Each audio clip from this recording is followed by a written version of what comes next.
कूड़े के पहाड़ को लेकर बीजेपी और आप के बीच जुबानी जंग जारी है। इस बीच दिल्ली के सीएम अरविंद केजरीवाल ने बीजेपी पर जोरदार हमला बोला है। उन्होंने बीजेपी पर आरोप लगाते हुए कहा है कि बीजेपी दिल्ली को कूड़े की राजधानी बनाना चाहती है। और उन्होंने क्या कुछ कहा है, आइए आपको सुनाते हैं।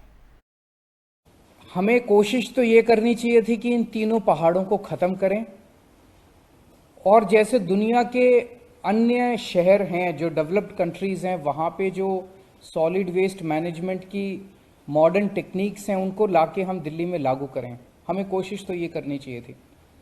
वो ना करके आज ये तीनों पहाड़ों की स्थिति ऐसी है कि हजारों करोड़ रुपए खर्च करने के बाद भी इन पहाड़ों की डेली हाइट बढ़ती जा रही है, कम होने की बजाय। और अब ये सुनने में आ रहा है कि इन तीन पहाड़ों के अलावा ये लोग 16 और जगहों पे नए कूड़े के पहाड़ बनाने का प्लान कर रहे हैं। आप कल्पना कर सकते हो, अगर 16 कूड़े के पहाड़ पूरी दिल्ली में जगह जगह कोने कोने में बन गए तो लगभग सारी दिल्ली के लोग 24 घंटे बदबू का शिकार होंगे। 24 घंटे आपके घर में बदबू आएगी। फिर ऑलमोस्ट हर इलाके के अंदर एक कूड़े का पहाड़ होगा, 24 घंटे बदबू आएगी, चारों तरफ 24 घंटे मच्छर मक्खी होंगे पूरी दिल्ली में, चारों तरफ धुआं ही धुआं होगा और दिल्ली एक तरह से कूड़े के पहाड़ों की राजधानी बन जाएगी। एक तरफ हम लोगों ने दिल्ली में 500 तिरंगे लगाए। आज दिल्ली तिरंगों का शहर माना जाता है और ये उसे कूड़ों के पहाड़ों का शहर बना देंगे। हम दिल्ली के अंदर ढेरों झील बना रहे हैं। बहुत जल्दी दिल्ली झीलों का शहर माना जाएगा। हम दिल्ली के पार्क्स और गार्डन्स को बहुत बड़े स्तर के ऊपर डेवलप कर रहे हैं। कोई भी दिल्ली में आएगा तो देखेगा खूबसूरत पार्क और गार्डन्स होंगे। दिल्ली पार्क्स और गार्डन्स का शहर माना जाएगा और ये कूड़े के पहाड़ों का शहर बना रहे हैं। आज दिल्ली अपनी शिक्षा और स्वास्थ्य सेवाओं के लिए विश्व भर में मानी जाती है और ये लोग इसे कूड़ों का पहाड़ शहर बनाना चाहते हैं। मैं समझता हूं कि दिल्ली वासी भी इससे बहुत नाराज होंगे और देशवासी भी नाराज होंगे अगर देश की राजधानी को इस तरह से कूड़ों का पहाड़ बनाया गया। हम इसका सख्त विरोध करते हैं और मैं समझता हूं सभी दिल्ली वासी जो है इसे बिल्कुल किसी भी हालत में 16 नए कूड़े के पहाड़ कबूल नहीं करेंगे और जो मौजूदा 3 पहाड़ हैं वो तीनों पहाड़ भी ख़त्म होने चाहिए। दिल्ली देश की राजधानी है और केवल दिल्ली वासी नहीं, पूरे देश के लोग चाहते हैं कि दिल्ली एक खूबसूरत शहर हो, सुंदर शहर हो। दिल्ली वासी चाहते हैं कि सुंदर होगा तो उनको अच्छा लगेगा, वो अच्छे वातावरण में जी पाएंगे। देशवासी चाहते हैं कि बाहर से कोई भी आए तो उन्हें लगना चाहिए कि एक अच्छे देश की अच्छी राजधानी में गए हैं। लेकिन दिल्ली के अंदर पिछले कुछ सालों में हमने काफ़ी इम्प्रूवमेंट किए, शिक्षा के क्षेत्र में, स्वास्थ्य के क्षेत्र में, बिजली के क्षेत्र में, पानी के क्षेत्र में। लेकिन सफाई बहुत ख़राब है। चारों तरफ कूड़ा ही कूड़ा है। दिल्ली के अंदर बहुत ज़्यादा कूड़ा है जिसको लेके थोड़ी शर्म भी आती है सबको कि हमारी दिल्ली इतनी गंदी क्यों है। और ख़ासकर ये जो 3 कूड़े के पहाड़ हैं, भलसवा, गाजीपुर और ओखला, ये केवल शर्म का कारण नहीं लेकिन आसपास जितनी आबादी रहती है उसके लिए तो बिल्कुल नरक की जिंदगी है। एक एक पहाड़ के आसपास कई कई किलोमीटर तक इन कूड़े के पहाड़ों की बदबू पहुंचती है।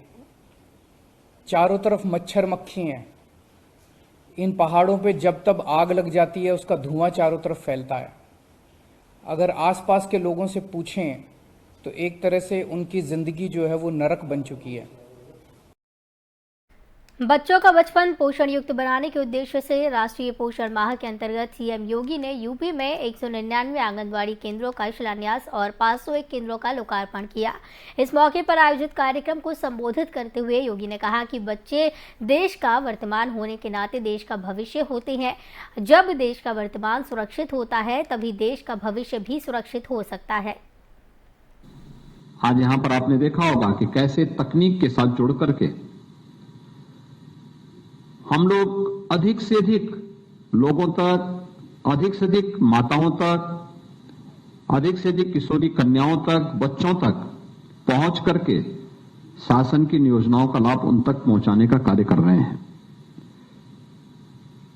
मुझे देख करके आज संतुष्टि हुई कि यहां पर 700 आंगनवाड़ी केंद्रों का लोकार्पण भी और शिलान्यास का भी कार्यक्रम संपन्न हुआ है। विगत 5 वर्ष के अंदर प्रदेश के अंदर तो 1,89,000 आंगनवाड़ी केंद्र हैं, जिनमें से बहुत सारे ऐसे थे जब 2017 में हम लोग आए थे जिनके पास अपना भवन नहीं था, किराए के भवन पे चलते थे। उन सभी को चिन्हित करते हुए 21,700 से अधिक आंगनबाड़ी केंद्रों के अपने पक्के भवन बनाए गए और आज उनमें से 700 ऐसे हैं जिनमें 199 का शिलान्यास और 501 का आंगनबाड़ी केंद्र का लोकार्पण का कार्यक्रम भी यहां पर बेगूसराय कांड को लेकर केंद्रीय मंत्री ने बिहार सरकार पर निशाना साधा। उन्होंने कहा कि बेगूसराय में जो हुआ वो आतंकी घटना है। और क्या बोले गिरिराज सिंह, आइए आपको सुनाते हैं। सीरियल किलिंग मैं कहूंगा, जो आतंकवादी हमला कह रहा हूं, मैं बड़े स्पष्ट शब्दों में कह रहा हूं। और बिहार सरकार अपराधियों के नाम को छुपा रहा है, तुष्टीकरण कर रहा है, लोगों में आक्रोश है। और आखिर नाम छुपाने का कारण क्या हो सकता है? नाम हिंदुओं का दिखा रहे हैं, अपराधियों के असली नाम छुपा रहे हैं, असली अपराधी को छुपाने का काम किया जा रहा है। क्या बिहार में अब आतंकवादी हमले 2013 में नहीं हुए? गांधी मैदान में सीरियल ब्लास्ट होकर के मोदी की हत्या करने के लिए। क्या अभी से कुछ दिन पहले यानी महीना पहले फुलवारी शरीफ पटना में पीएफआई का जखीरा खुला, जो भारत को इस्लामिक राष्ट्र बनाने का साजिश कर रहा था। 13 जिलों में उसके तार मिले। ये सब साबित करता है कि बिहार को एक टेरराइज करने के लिए